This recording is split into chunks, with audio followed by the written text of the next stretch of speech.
This conversation with Morley Robbins and Martha Carlin are ones that bring together minerals, microbes, mitochondria in a way that I think that we all can learn a lot from and apply things that make a massive difference. So enjoy this conversation as we go back and forth and tie a piece together. After Morley's analogy, I think that the whole channel will make more sense.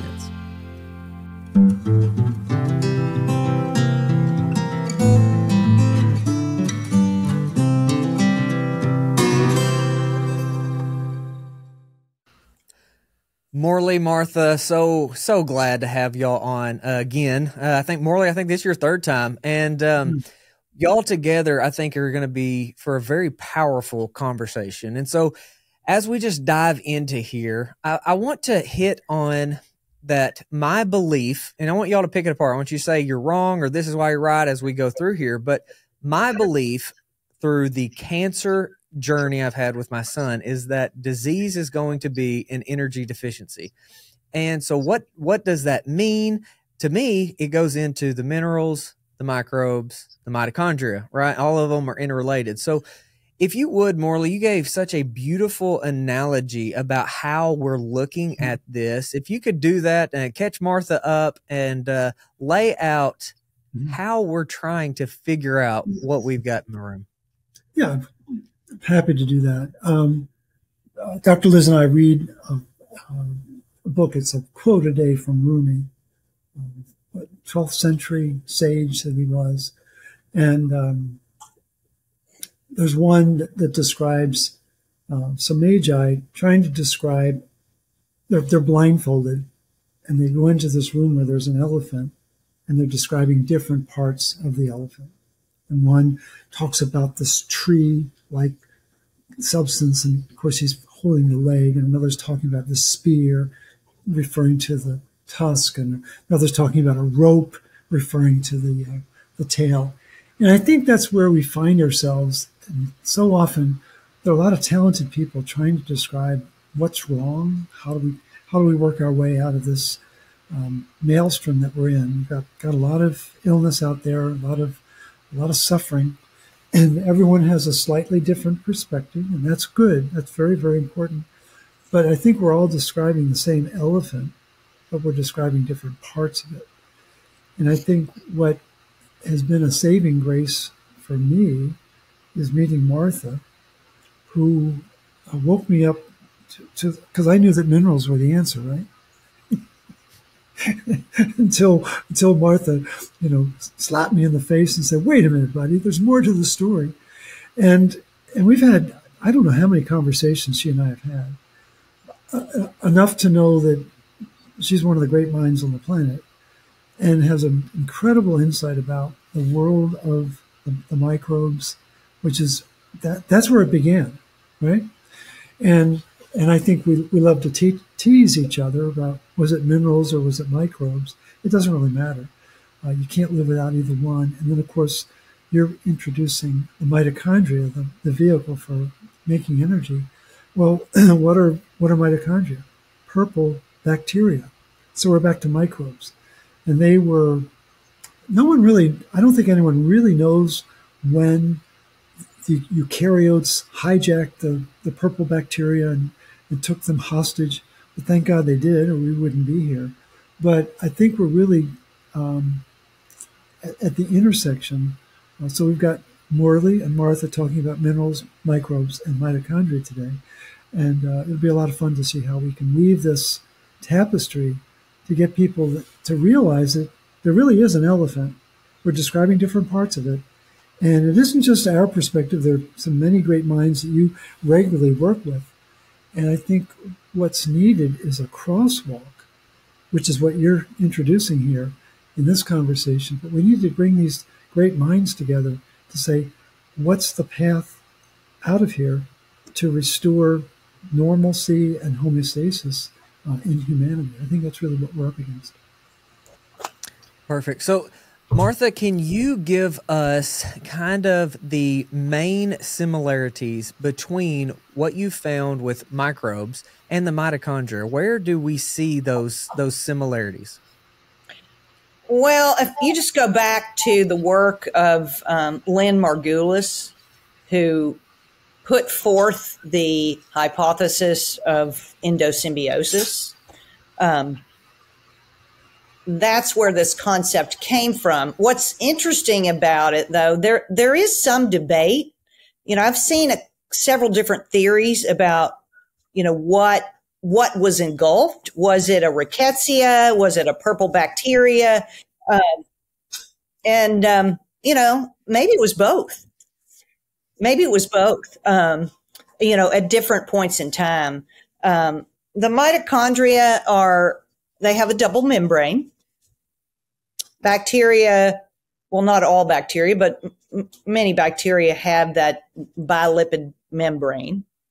And it's controlling how things are coming in and out of the organism or the organelle, the mitochondria, through those membranes. And there are also mitochondria in plants. I think people don't really think about that or realize that. I'm always telling people, like, we're not that different from a microorganism. We're not that different from a plant. We're not that different from an insect. And, we do all these things in agriculture or, even in household, we want to kill the bugs and the rodents or whatever.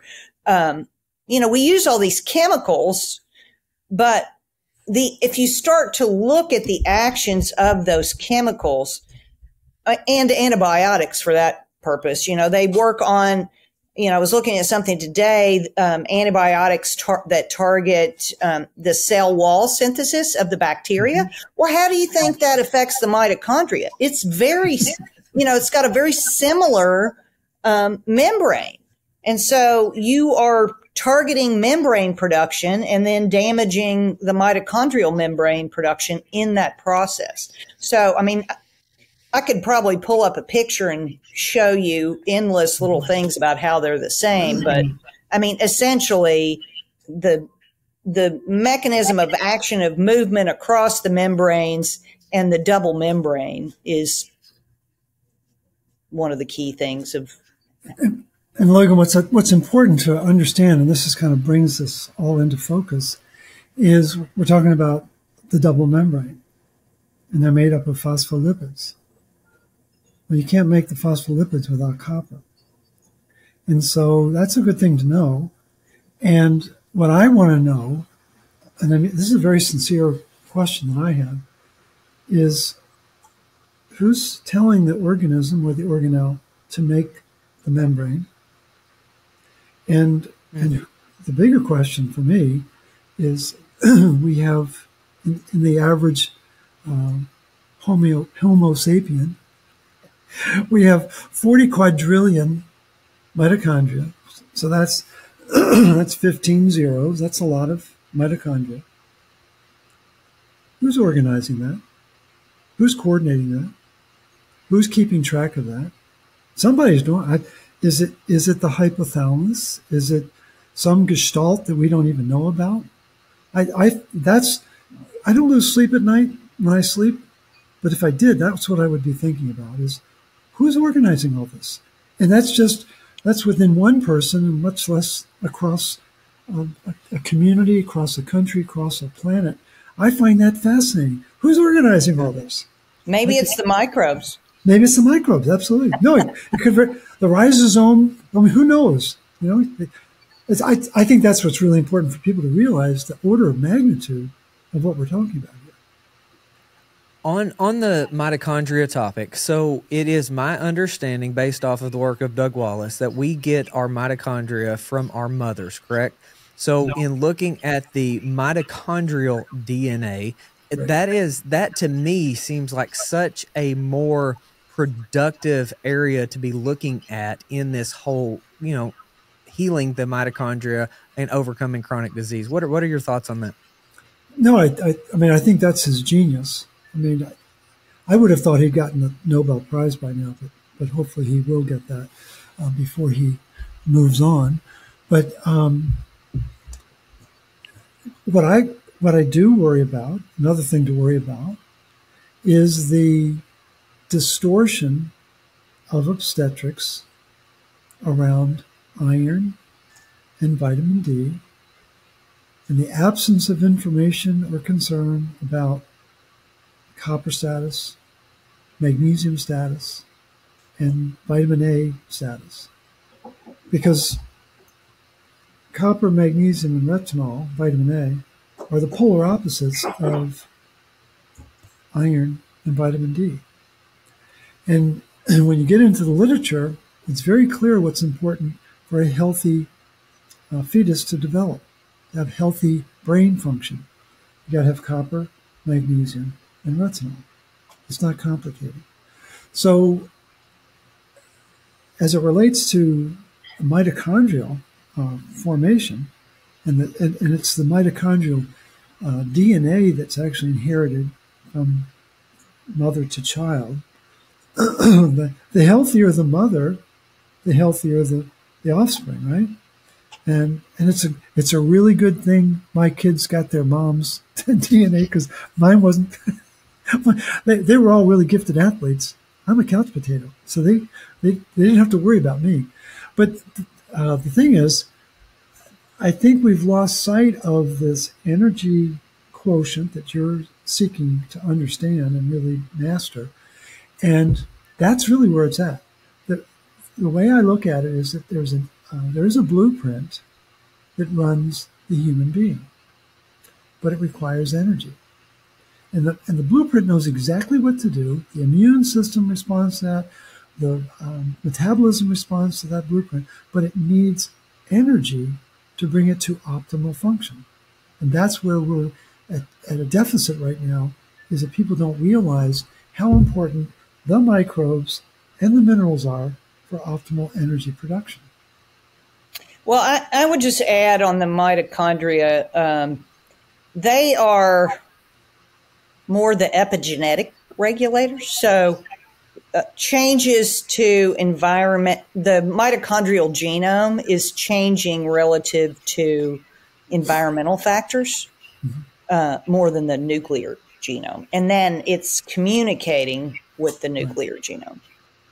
Yeah, the way I describe it is we have genetics. What Martha's introducing is epigenetics, the environment that affects the genes. But above the epigenetics is energetics. And the energetics of the organism influences the epigenetics, which then influences the genetics. And it's important for people to realize there is a hierarchy. And one of my mentors got his MD, PhD at NIH, which means he's really smart. And he had a private audience with Dr. Watson, of Watson and Crick fame. And they're sitting down, and Dr. Watson says, "Well, Russ, what is it you want to know?" And he said, "Well, I want to learn more about the immutable, concrete-like nature of genes." To which Dr. Watson burst into laughter and said, "Oh, Russ, that's for the little people. They're turning on and off all the time." And when you hear that story firsthand, it was a very stunning revelation to find out that, wow, the official narrative is that. It's a narrative. And we've got to move beyond this idea that genes have defects and I'm broken and I can't repair. That's all narrative. And if we can bring the energy back, if we can bring the proper homeostasis back, the genes do change. And it's in the literature, very, very clearly in the literature.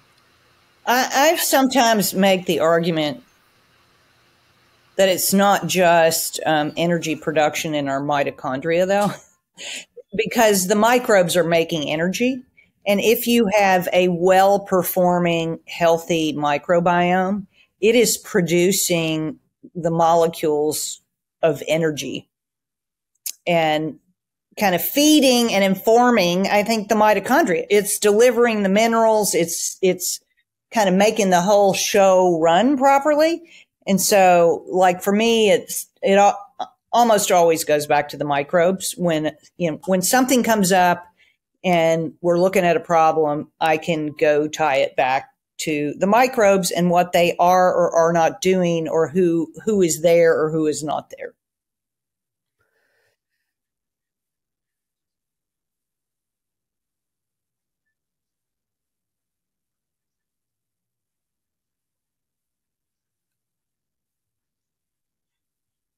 So I think to riff on that just for 1 second, I actually have an article on Bacillus subtilis that happens to be a strain that's in our formula. But Bacillus subtilis emits a frequency that keeps the pathogens down. And they have, the microbes have quorum sensing molecules.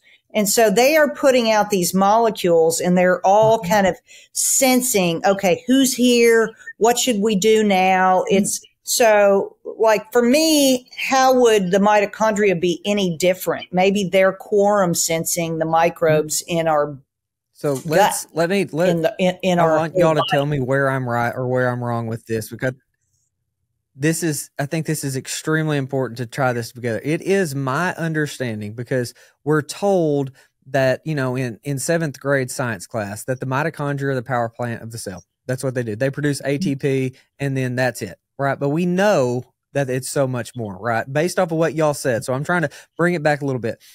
The mitochondria actually produce ATP. They produce water, metabolic water.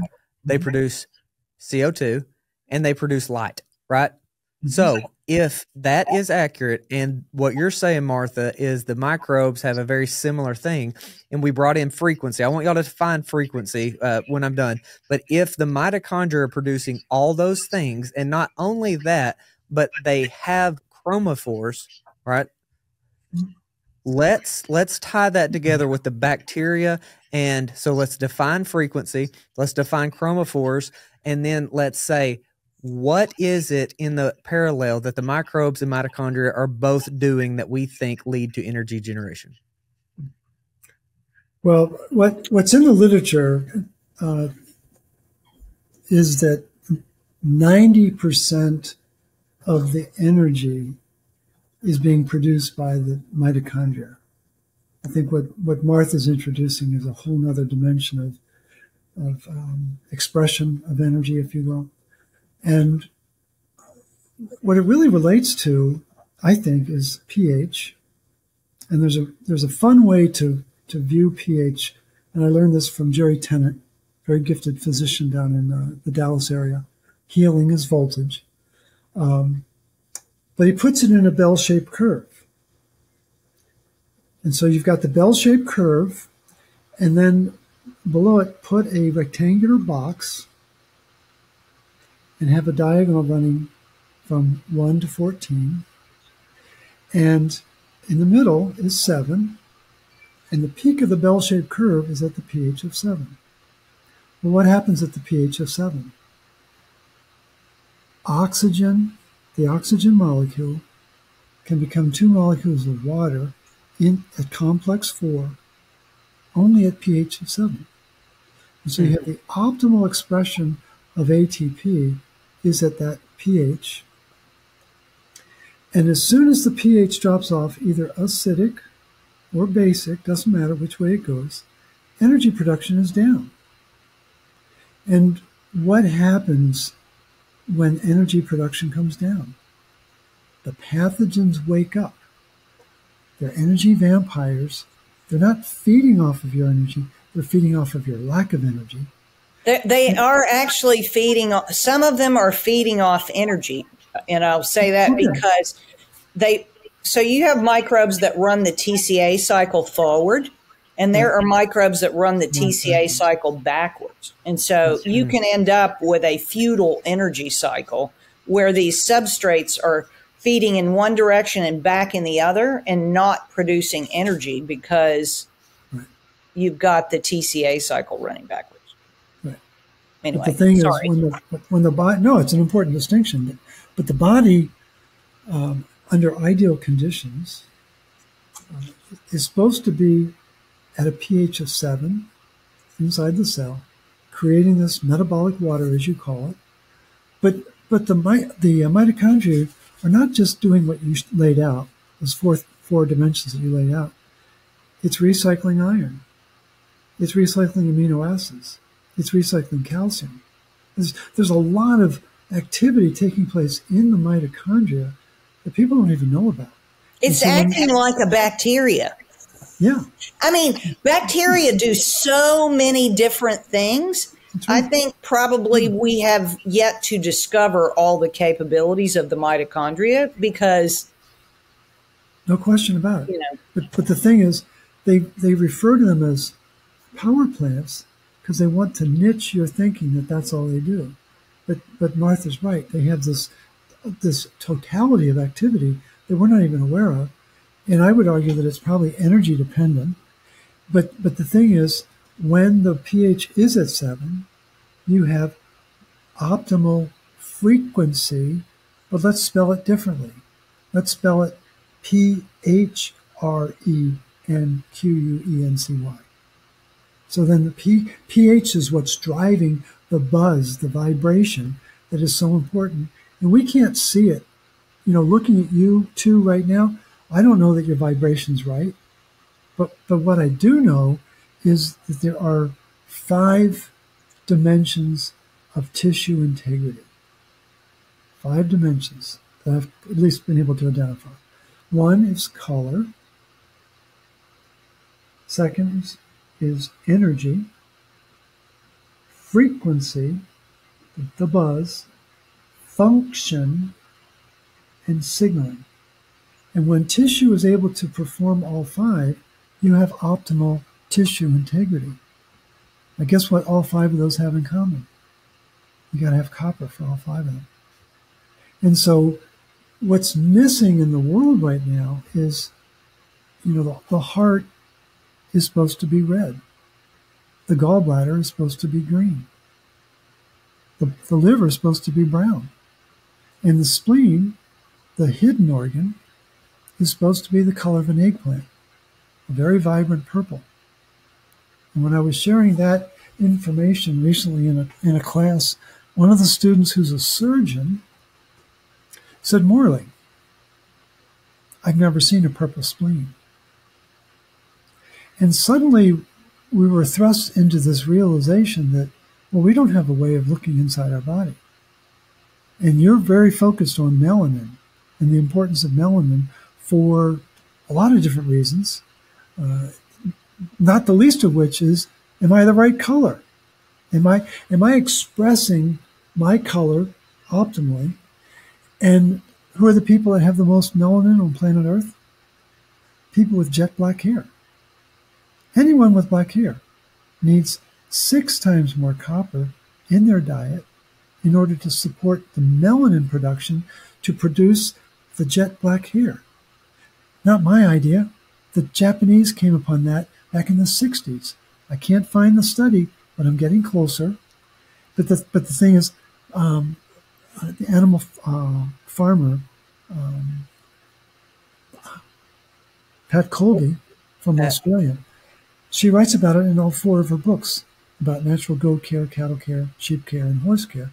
She makes a point to reference that research in all 4 of those books. So color is really important. Frequency is really important. The vibe is, I think it's a whole, maybe this is where the physics of healing comes in, is to understand it at that level, to understand the quantum dimension of the vibe of the body. Absolutely. Martha, with your research into the microbiome and Parkinson's, what are you finding with that melanin connection? What is that microbe melanin connection? Because what I'm seeing is that actually the colon is loaded with melanin. The lot of the brain issues are going to be, we've got the neuromelanin, right? The substantia nigra. We've got, throw in, other aspects of that. But we're finding melanin in some really interesting places, like the cochlea, the cones and rods in your eyes, reproductive organs, just so many places it doesn't seem to make sense. But when I have seen this frequency side of the microbes, or the mitochondria produce light, and I keep thinking, man, there's something here with the microbes too. what have you seen? Because I, as Morley knows, I am super fascinated with melanin. I'm like deep into the melanin world, but I want to know your thoughts. Well, I mean, my first experience with melanin and a connection to Parkinson's was when, back in 2004, my husband participated in a Department of Defense study called the Precept Study. And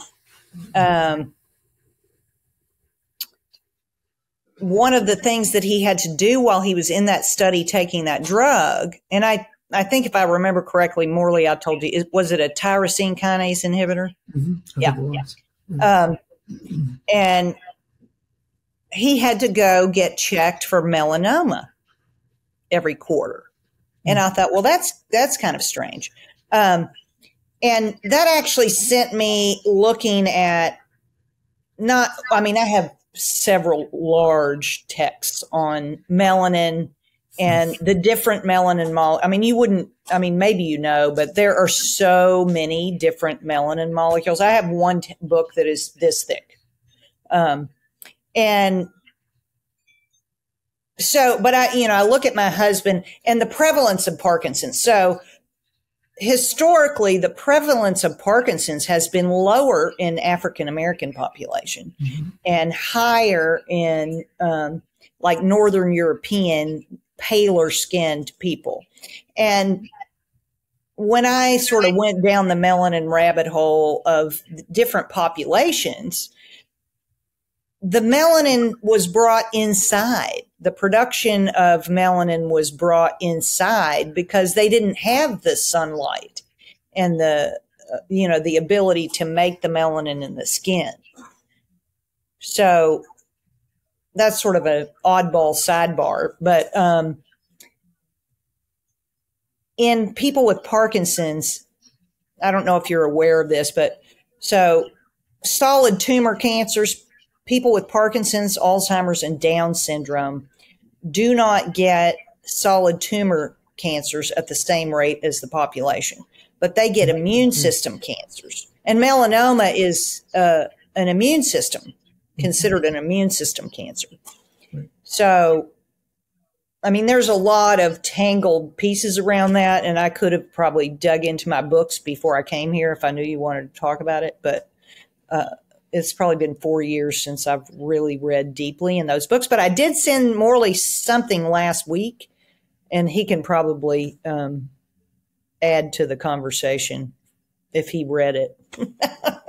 Well, I don't know that. I mean, I remember getting it. I don't know that I had the time to read it. But here's something that really blew my mind, Logan. Because Martha and I are very fixated on neurodegeneration. Her husband dealing with Parkinson's, my wife dealing with a form of dementia. And it's, what a quirk of fate that two brainiacs would be connected that way, right? But the thing is, I was reading an article, this was probably 2 months ago, from 1924. So it was a century ago. And it was a group of Germans who were studying the incidence of Parkinson's in Europe that was taking place because of a viral infection. And it was absolutely fascinating to see what they knew. Like, they didn't know anything that back that was 100 years ago. They knew a lot. I was absolutely stunned by what they knew.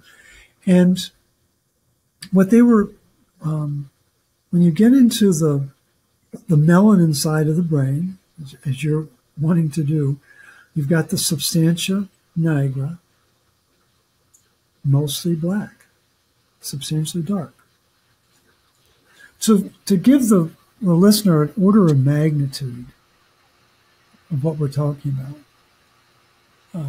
so we've got 40 quadrillion mitochondria.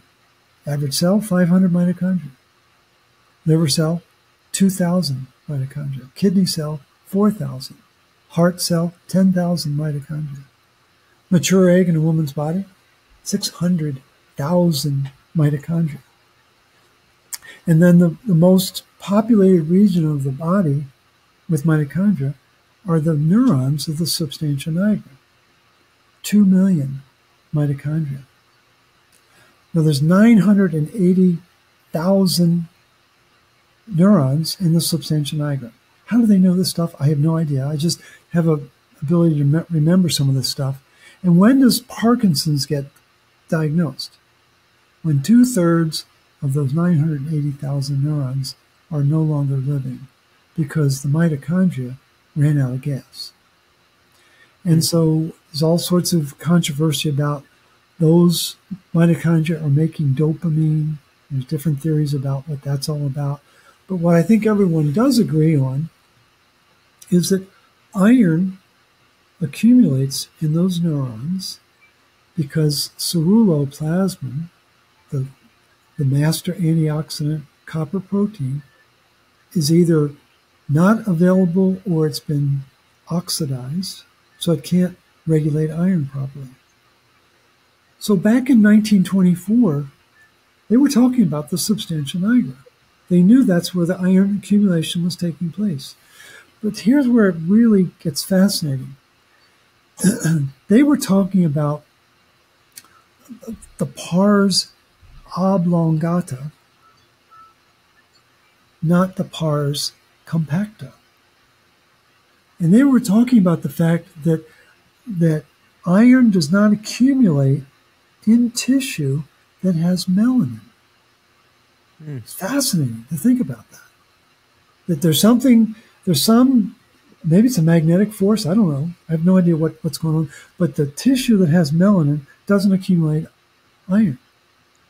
So I would add to the melanin piece of the puzzle, if you look at the giant biochemistry map and what is downstream of the shikimate pathway, right, is melanin, dopamine, lignin synthesis, and all of those require tryptophan, tyrosine, and phenylalanine.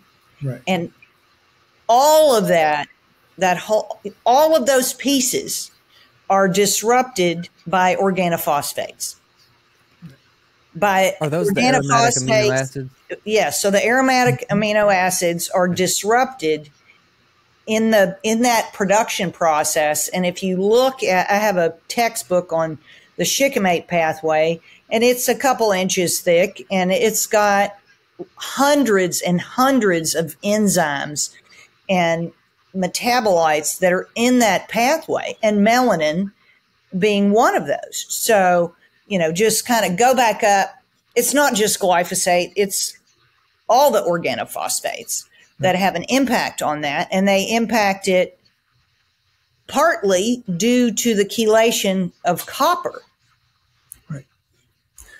And the important thing here, thank you, Martha. The important thing is the very first enzyme of the shikimate pathway is copper dependent. The fourth enzyme of the shikimate pathway, copper dependent. And so that was written up in the late 80s by the chair of the Department of Chemistry at Harvard. But the thing is, in this paper from 1924, they were commenting on the fact that the substantia nigra pars compacta had no iron, but that the substantia nigra pars oblongata had iron in it. Now, let's fast forward a century. Get into the research. What do they talk about? Oh, the substantia nigra pars compacta is filling up with iron. What does that tell you, Logan? There's no melanin. That it doesn't have the color it's supposed to have. It doesn't have the melanin, and therein lies the crisis. Back to the issue of tissue integrity. The tissue that's supposed to be colorized, paint by colors, isn't getting done because we don't have enough copper to run the tyrosinase that creates the melanin that then creates this network of colors. Everything from yellow to black inside the body is made by melanin. And so it's just, people don't know about that little chink in the armor about the copper thingy. And God knows, I'm sure there's microbes involved in making the melanin. We know that. So we're at a very fundamental Achilles heel in the design and physiology of the body. But the fact that the substantia nigra pars compacta is filling up with iron means it doesn't have its requisite color. That's an oh my gosh moment. People are like, oh wow, that's a really. So in 100 years, there's been a change in the coloring of our brain. Does that make sense? Yeah, it's terrifying, actually. But just for 1 second, because he talked about tyrosinase, and just to kind of take a step back up to, our self-inflicted wounds. So tyrosinase is the enzyme that makes an apple brown that you cut, or, foods start to spoil and break down in that browning process. And so in our prepackaged food system, they want to make everything last longer and look prettier. And so by doing so to do that, they add things like tyrosinase inhibitors. So this very critical enzyme is being impacted by this food preservative to keep foods from browning, or the Arctic apple, which was engineered to take out that browning process. So, if we're eating things that stop that process in the microbes in the gut that are doing all these functions for us, So when we hear the word Arctic, what do we think of? What color do we think of when we Arctic? White. White. There's no color. Black is all color. White is no color. And how do you create no color in the body? You expose it to bleach. What's the source of bleach? Hydrogen peroxide. Where is it coming from? It's coming from ineffective energy production in the mitochondria that you're so worried about. Because the body, there is a process of converting that oxygen into water. Well, it's not 100% perfect. And as Martha pointed out, sometimes it can go backwards. But when oxygen takes on an extra electron, it becomes what's called superoxide. I think we should call it hyperoxide, but we'll stay with the nomenclature, superoxide. The enzyme to clear that, discovered in 1967 at Duke University, superoxide dismutase. The whole world of medicine changed like that when they discovered superoxide dismutase. But when that enzyme does its job, copper dependent, it creates hydrogen peroxide. Well, then we got to clear the hydrogen peroxide. Because what is hydrogen peroxide? It's oxygen with 2 electrons now. And there's 2 enzymes that will clear hydrogen peroxide, glutathione peroxidase and catalase. And what do? They create oxygen and water. They neutralize that. And those 2 enzymes can't do their job without copper, ding, ding, ding. And if that doesn't happen, the hydrogen peroxide becomes what's called the hydroxyl radical. And then you've got 3 electrons on the hydrogen, and you've got a mess on your hand because it's the most powerful biomolecule on the planet. That's what's dinging the DNA. That's what's dinging the membranes. That's what's causing, the term is called carbonylation of the proteins. It's destroying the function of the proteins in the body. That's because of the hydroxyl radical. Well, who's supposed to clear the hydroxyl radical? Ceruloplasmin. And a number of other elements can do it, but that's the go-to player. And then when you add 1 more electron, what happens? It becomes water. And what's amazing about our body is we have this ability through what are called multi-copper oxidases, MCOs, which are made by what? Microbes. Microbes, right? And the microbes make these MCOs that are copper dependent. And what do? They turn oxygen into water. And there's 3 really important MCOs. We've got them in fungi called ascorbate oxidase. We've got them in plants called lactase, LACCASE, Could they come up with a more awkward name? And then they've got them in all mammals, ceruloplasmin. And what Martha and I were learning this morning is that those three enzymes are pretty much identical in terms of what they do. And those three enzymes, copper dependent, allow us to live on a planet with oxygen, which is the second most reactive element. And it's very reactive. After fluorine gas, there's nothing more reactive than oxygen. So it's just, we've been endowed with this natural ability to stay healthy, but there's been this erosion in our soil, in our food processing, in our pharmaceuticals that have affected the microbial community, and it's affected the access to minerals that they depend on. And that's where civilization finds itself now, is we're up between a rock and a hard place, facing the reality that the minerals and the microbes are up against the ropes. And that's where we've got to begin to identify what's the optimal path forward so that we can get beyond that divide that we're facing. Let's throw in another dynamic. As you were going through that, Morley, it made me think of, why is fluoride so damaging, and what effects do we have on the microbes? And then the flip side of that, I've not heard you go in depth on iodine at all, but I feel like we've got two polar opposites that are combating when we're talking about the fluoride aspect and then iodine. So you got any thoughts on that? Well, fluoride, or fluorine, it's actually fluorine gas, is the most reactive element on the planet. We're led to believe it's a dental aid, and we're going to have stronger teeth. And if you believe that, I've got a used BMW I'd love to sell you. The fluorine is a naturally occurring element on the planet, as is iodine, as you well know. And the iodination of proteins is really important. I don't fully understand it. Maybe Martha does, and she can speak to that in a minute. But what I think we need to understand is that a lot of practitioners have been taught that iodine it's really important for keeping you healthy. Yeah, I get that.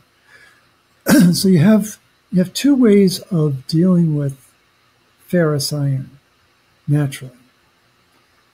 You can use ceruloplasmin, and one of its principal functions is an enzyme called ferroxidase. Oxidize the ferrous iron, turn it into ferric iron, so it can be either stored in ferritin or be attached to the transferrin protein to go back to the bone marrow as part of the iron recycling program. When ferroxidase does that, water's given off. But there's another way to do it. We can use iodine, and iodine will turn ferrous iron into ferric iron. Awesome. But there's no water given off. So it has the same effect in terms of clearing the iron, and that's why people feel better when they take iodine, is they're releasing this stuck iron in their tissue. A lot to be said for that. But here's where it gets really, really interesting. So I think it was 9 days ago, 10 days ago, whatever it was, I stumbled upon an article that talked about ceruloplasmin receptors. That was like, what? Receptors. I should have been more sensitized to this, but I wasn't thinking.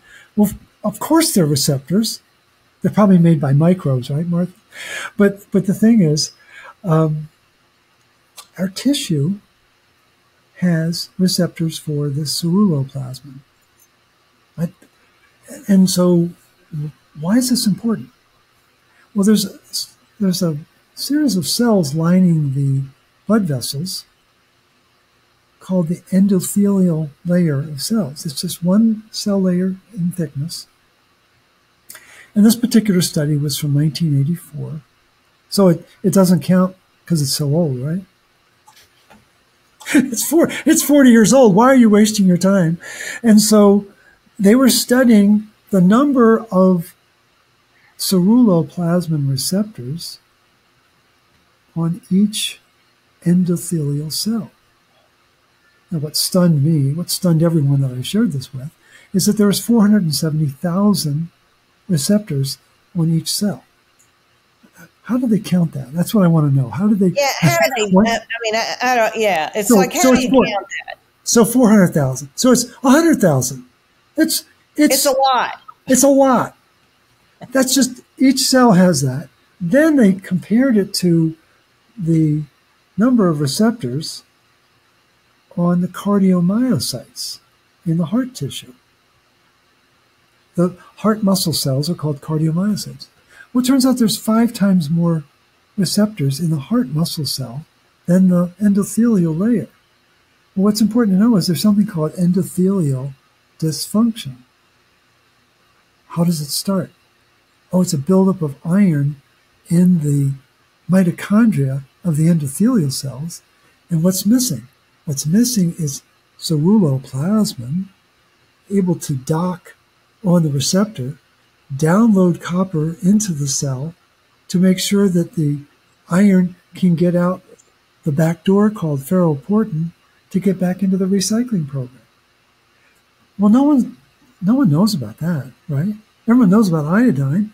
Well, let's just take iodine. Wait a minute. The blueprint of humans has been violated, and we need to know this.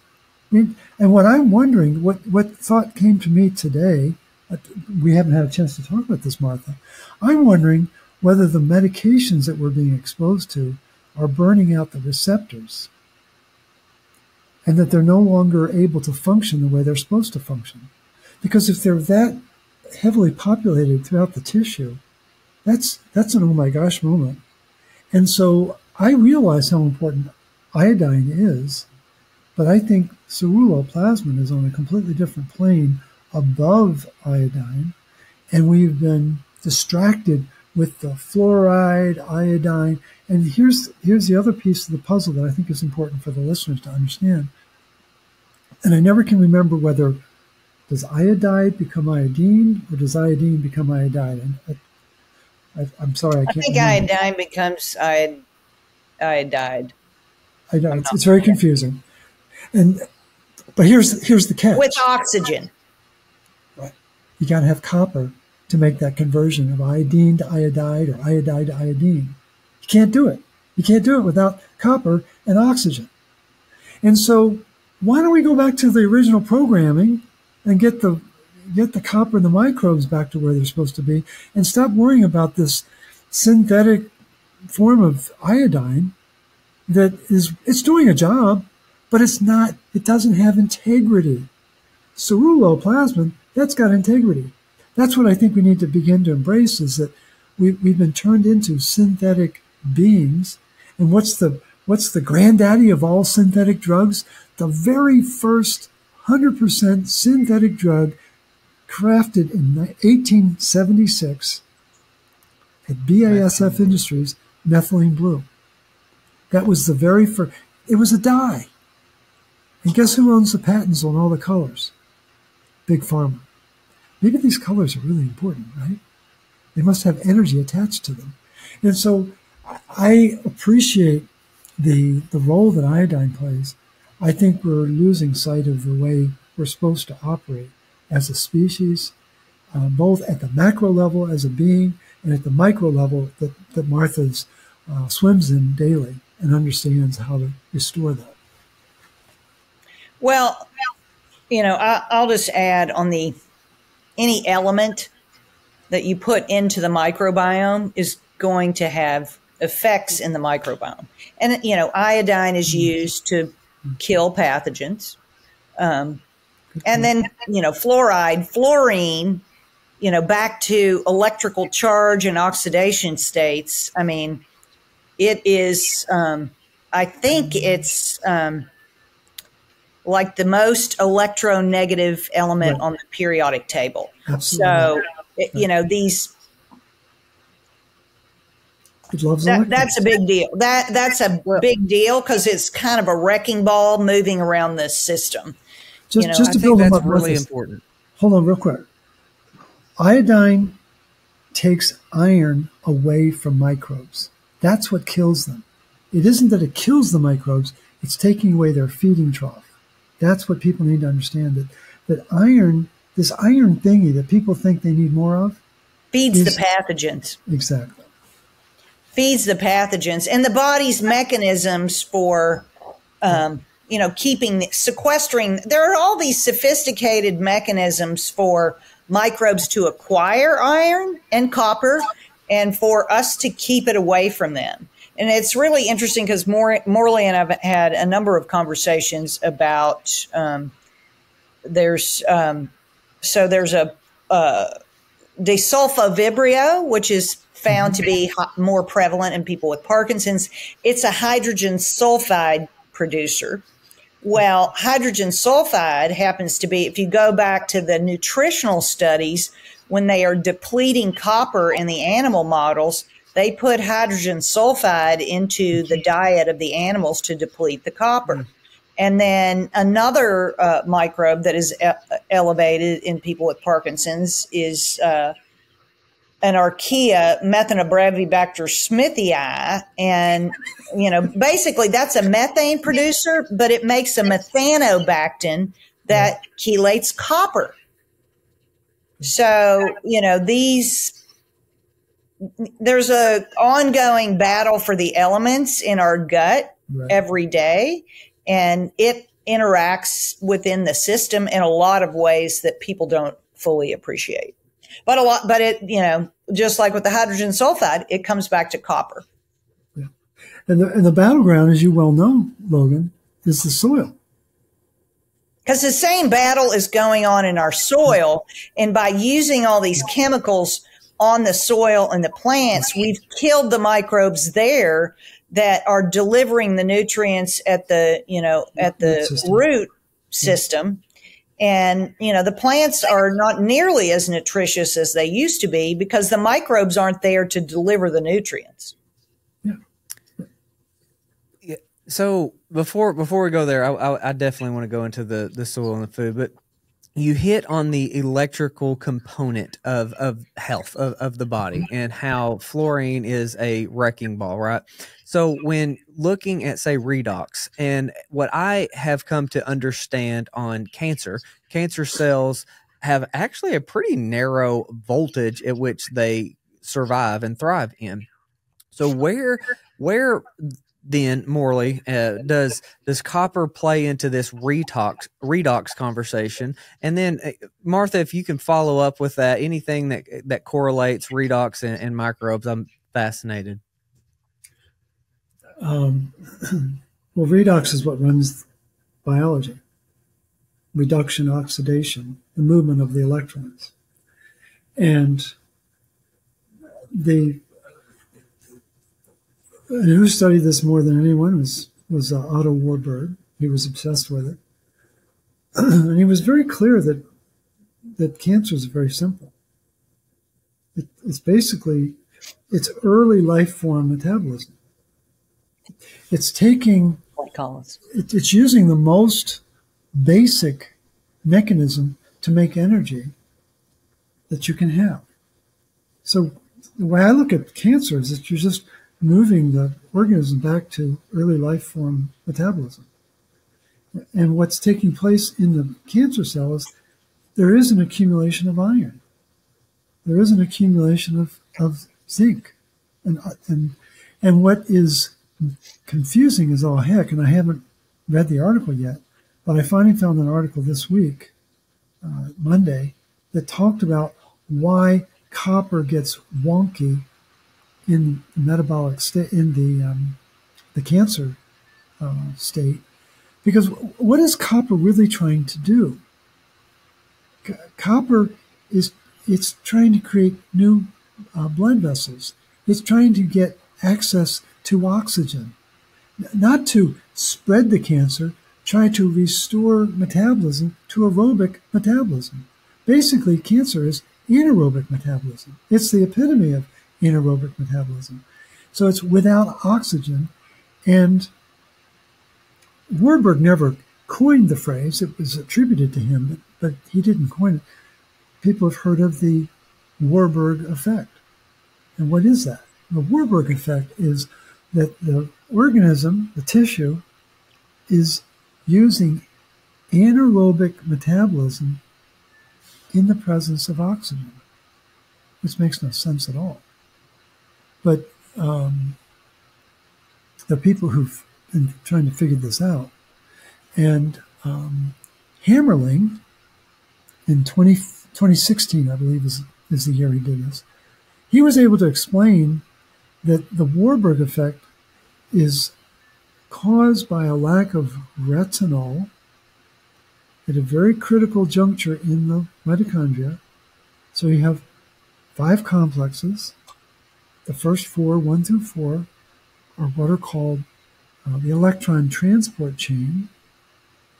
And when they're hooked up with complex 5, it becomes what's called oxidative phosphorylation. It's a very efficient way of making energy. And the movement of the electrons between complex 3 and complex 4, really important, really critical for the efficiency of the energy production. And there's a mechanism there called the signalosome. The article's amazing to read, but it's a rectangular structure. And one of the components of that rectangular structure is retinol. And when you look up retinol in Wikipedia or wherever, you'll see that it's got a hydrocarbon tail. And guess what the electrons do? They ride the hydrocarbon tail to get from complex 3 to complex 4. And when that doesn't happen, that's when you get the Warburg effect. Why is this important? Because retinol is what makes copper bioavailable. And you're thinking, well, okay, so that's an intriguing idea by this guy named Hammerling. When did we first know that lack of retinol caused cancer? 1925. A guy named Montrose T. Burroughs, a 1909 graduate from Hopkins Medical School, was working at the Rockefeller Institute. That should make our sphincters tighten up. He's the one who first theorized that lack of retinol caused cancer. And so the next year, 1926, he publishes 4 articles about this. And just to add to the intrigue, what was going on in the background in 1926? There was a fight between Otto Warburg and a guy named Johannes Fibiger. And they were duking it out over a Nobel Prize as to what was the cause of cancer. Warburg, it's metabolic. Fibiger, no, it's a parasite. And they didn't actually award the Nobel Prize in 26. It was awarded in 1927. And it was given to Fibiger. Warburg went bonkers because he didn't get the Nobel. No, you got to understand. We were talking about ego earlier today, right? And so he is Dr. Ego. And the thing is, Fibiger, to his credit, he gets the Nobel, but he keeps digging. And I'm guessing he caught wind of this research by Burroughs. And he publishes an article in 1927 saying, I recant what I said about parasites. It's lack of retinol that causes cancer. And then he dies 4 months after that article is published. It's like, wow, that's fascinating. And so, and then the research kind of comes to a standstill until we get to like 2016 with Hammerling. Now, where did Hammerling come? I don't know. But the thing is, the cancer metabolism is regressive early life form metabolism. And people need to understand that. And what is absolutely mind-numbing is what's the cornerstone of cancer treatment? Chelate copper, because it's known to stimulate metastasis. It's known to stimulate cancer growth. And it's I think what's happened is it's been some very bad things have been attributed to the presence of copper. And all copper's trying to do is get the organism back to its original mechanism of energy production. But they put the spotlight on copper as the cause of cancer, which is absolute insanity. And I think that that's something worth going into a little bit deeper, because the biggest pushback I get with recommending people have copper, supplementing with it, adding copper, is copper angiogenesis. They're so scared that copper is going to grow a tumor or metastasize a tumor. And I think, that's actually a whole nother side rabbit trail we can get into. But what's your little riff on copper angiogenesis? Well, it's called a conserved function. It goes back to the beginning of time. We have that mechanism for a reason. And the reason we're here, the reason why we're having this engaged conversation using fancy devices, is that higher order thinking requires more energy. And when we went from fermenting sugar to oxidizing sugar and then oxidizing fat, so we went from 2 ATP to roughly 36 ATP to 140 ATP. Our engine is designed to burn fat. That's really what we're designed to do. And so the tissue needs oxygen to do that.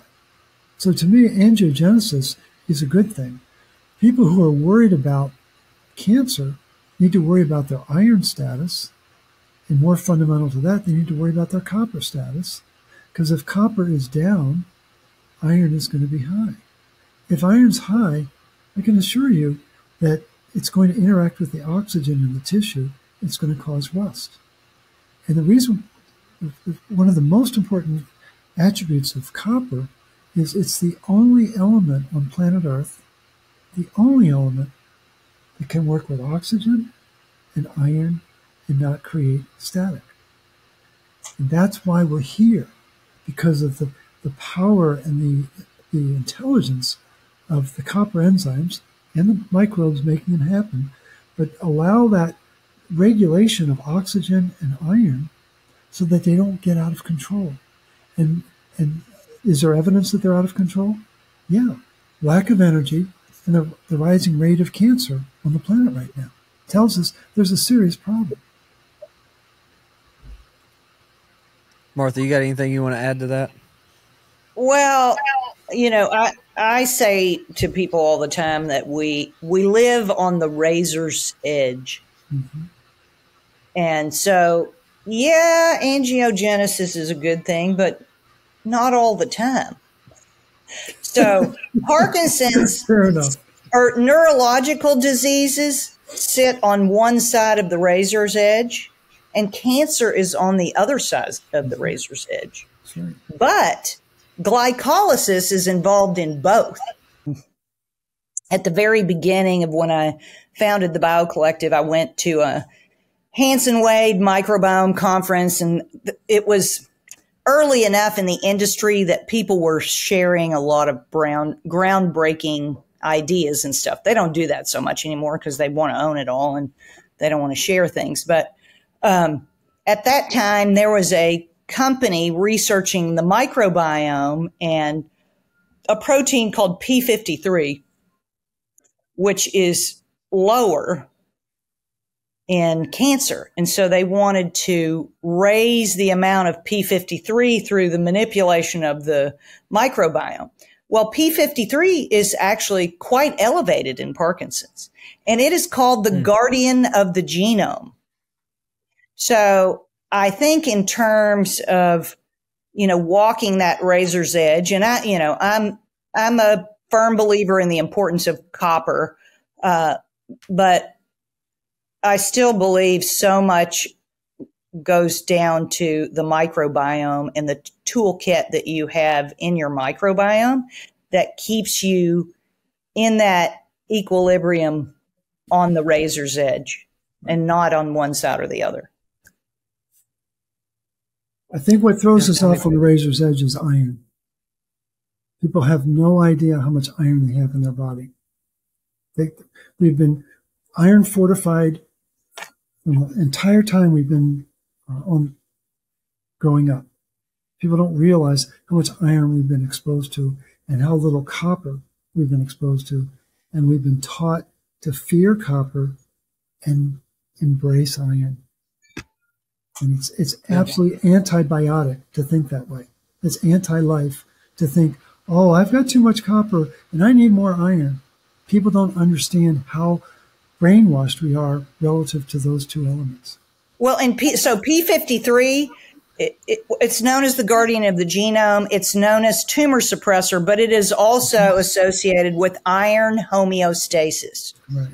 So anyway. No, that's fascinating. And the very first time that I talked to Morley, I was super worried and obsessed with MTHFR. And Morley was just basically like, what? Stop. That was my takeaway with it. And it focused on the things that matter and getting the minerals, right? The minerals, microbes going there. But something that I'm finding is the gene expression also has this light component to it, which is fascinating to me, and especially P53. So I'll be better prepared for us to have that conversation. But there is a light component to P53, and I think that's maybe the number one gene anybody with cancer starts going down this rabbit trail with. But so let's circle back to where we were going on the soil.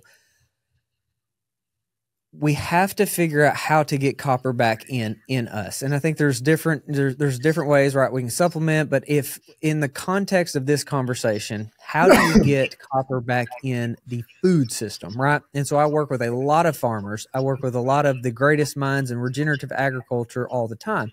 And so what I was just showed a full panel, a mineral panel for growing organic corn for feed, because this is kind of the conundrum we're in. A lot of people don't like the grass-fed, grass-finished because it's not fatty enough for them. They want to figure out a fatty feed or a fatty meat. And so what we've done is, how do we have organic, non-GMO, the most nutrient-dense possible feed that we can give them for 60 days or so.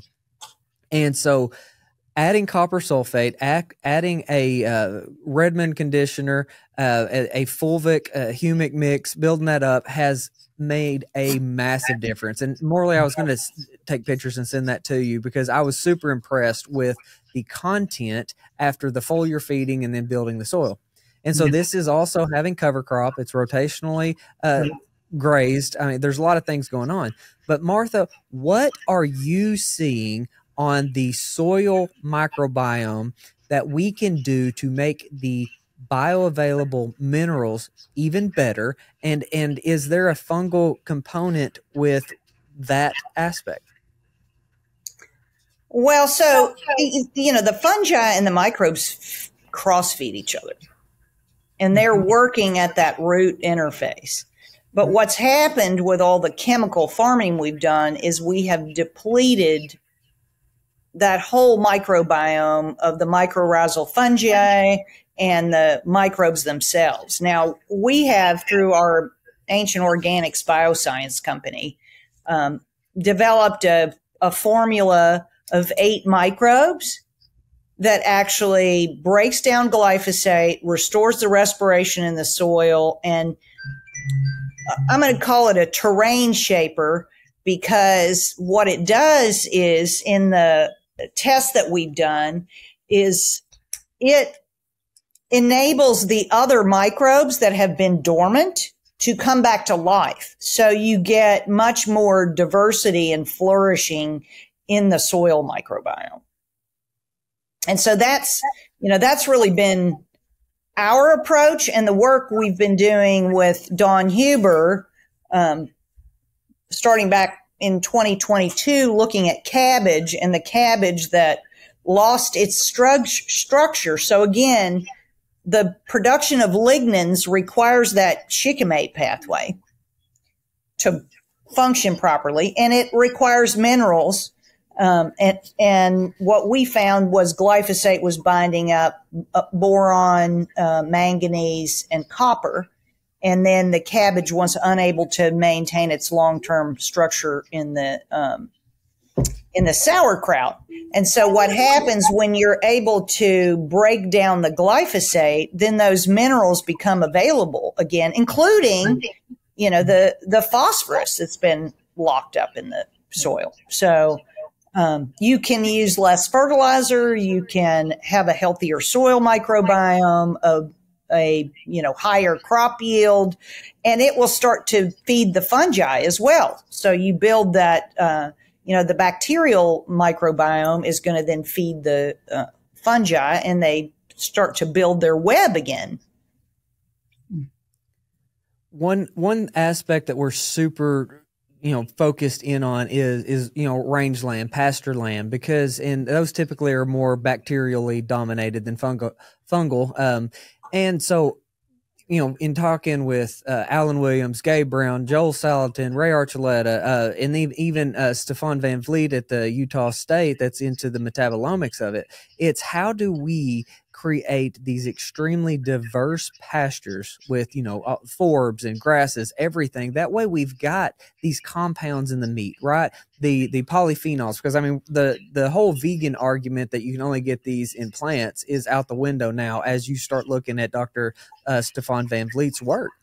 And so what I am, really interested in is on the Morley side, we're still finding liver in cattle having little to no copper. That's a big deal if that's our number one food source of getting copper. So what, you have any thoughts on any of that? Because I know that a lot of the work is like, how do we have our vegetables? How do we have our produce more nutrient dense? But I'm still looking at how do we get the animals most nutrient dense? So the animals, the issue with the animals also in many, many cases goes back to the glyphosate as well. Mm-hmm. So it's in the feed, it's in the rain. So if it's in the rain, it's affecting the uptake of minerals into the grasses as well. And I'm sure I could go maybe find a study on that. Mm-hmm. It's interesting because for many, many years, there were no negative studies on glyphosate, and they are now a lot more coming out, many of them from outside the United States, but there are more and more studies on the impact of glyphosate in animals, for sure. There's a veterinarian by the name of Ted Dupemeyer. He'd be a great person for you to have on the show. Okay. Ted is from Saskatchewan, and he is one of the experts, I would say, on the impact in animals. Art Dunham in Iowa is also a veterinarian who's a great expert in the area, and the impact of glyphosate in the feed and how that's impacting all the different animals. And let's just build on that. And the mineral uptake, yeah. When Monsanto introduced, and that's Italian for my saint, for the curious ones. But when Monsanto introduced glyphosate to agriculture worldwide in 1987, Europe said, no, I don't think we're interested. And no one was more vehement about that than the French. They made it against the law to use glyphosate in farming. So people have been curious, how did that decision affect the French? Is there any benefit? Whatever. And so a study in 2022 by Grau, Grau, Grau, and Cristofaro analyzed French citizens to see how you doing without that glyphosate. And it turns out that 99% of French citizens are peeing glyphosate in their urine. So to build and reinforce Martha's point, it's everywhere, folks. It isn't, well, my neighbor across the street uses it, but my other neighbors don't, so I'm okay. No, it's as she says, it's in the rain, it's in the air, it's in the water, it's everywhere. And I think that it's very disheartening when you think about these ancestral foods, these, organ meats that our ancestors relied on, having a disproportionate makeup of copper and iron now. And it's solely because there's a loss of the copper presence in the tissue. Well, there's only one way to really explain that. And I think I absolutely believe it's reversible, but it's not going to happen overnight. We're talking about a generational change. I don't think it's going to be something annual. It's not going to be an annual change. I think it's going to be a generational change. Well, again, there's so many things that we're up against, and I think that one of those solutions is to find these. In my opinion, they're the frontline health workers in our farmers. I think they need more support. These small farmers that are doing regenerative practice than anybody else. And so if we find them, we support them, we buy for them, we share that what they're doing, and then we get the farmers to more see the health side of it, like the conversation we're having, because I think there still is some disconnect. There's a lot of unhealthy farmers, and I think that how we come into this conversation is, different. It's whatever, pain point we have. And if we can just keep bringing this together, but this conversation to me is so valuable for our farmers as well as anybody else that wants to hit it from the health side. And I love that y'all both are actually working on some of the solutions on this agricultural front. So I actually did a presentation to a group of farmers in Iowa 2 years ago, where I walked them through the issues in the human microbiome and how it tied into the soil microbiome and tied it back to their health. And I had so many farmers who came up to me after I spoke, talking to me about, my wife has cancer, I have this, our kids have this, and this, and like all the pieces that you put up there really lit the light bulb for me. Mm-hmm. And, not every farmer's going to a conference where they're sitting in front of people doing presentations for 2 days. But, when I do get the opportunity, I like to do those kinds of presentations that take it from the soil up to the human health, or start at the human health and go back down to the soil, so that they can see everything is connected. I was part of the Reimagining Human Health conference.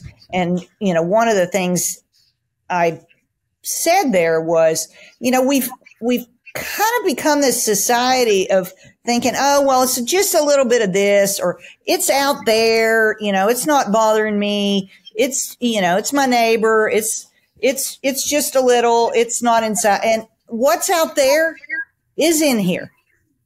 Yeah. It's not out there. Everything we do out there, we do to ourselves.